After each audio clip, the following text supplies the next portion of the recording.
San Monico Bridge ng Leyte. Ayun yun, natatanaw nyo dyan na mataas. Yun yung San Monico Bridge. Punta tayo ngayon. Ayun, Las Flores ko. Ayan pa. Ayan yung San Monico Bridge. Ayan.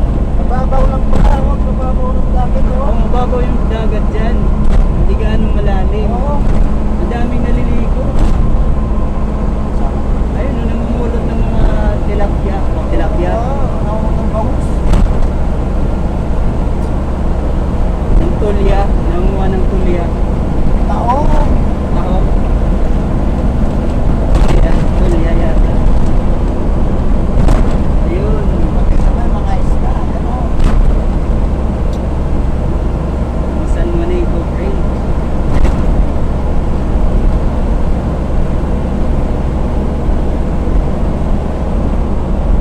Tcharan, tcharan. Ito ang San Monico.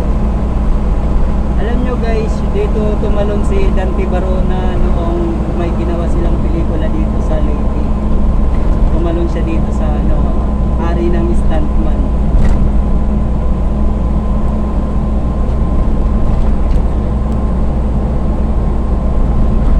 Itong San Monico Bridge ay pinagawa noong kapanahonan ni dating Pangulong Marcos.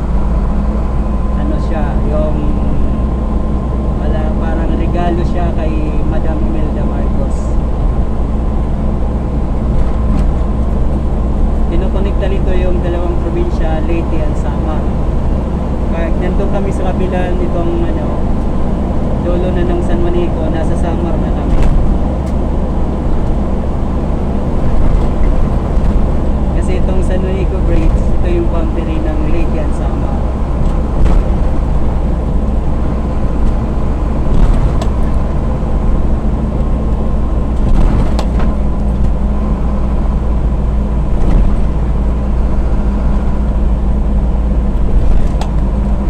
Medyo malayo-layo rin ang lalakarin.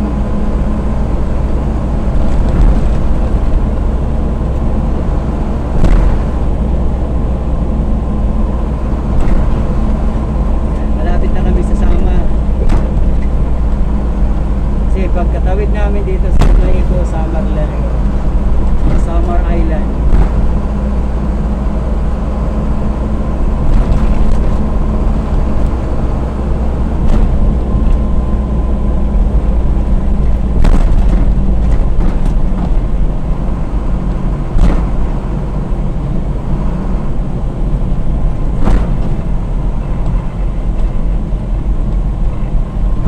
Ayan, nandito na kami ngayon sa Samar. Nasa na kami?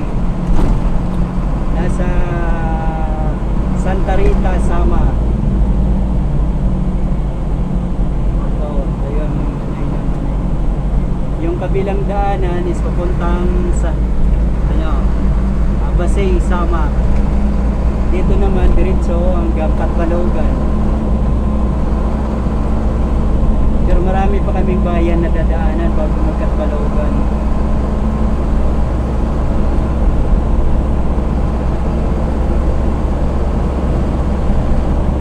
Ito pupuntang Santa Rita. Nasa Santa Rita, Samar kami ngayon. Medyo makulimlim.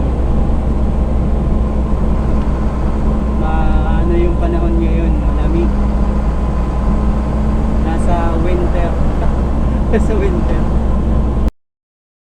Ayan, maganda yung dito dahil mapuno na dito sa Samar. Mag-green dito sa Santa Rita.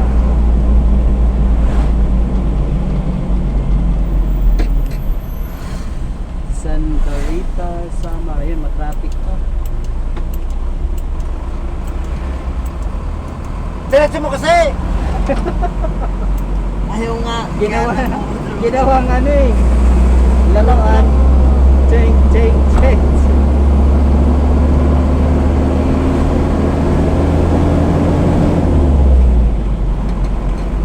Ay, mamaya ipipicture ko pala yung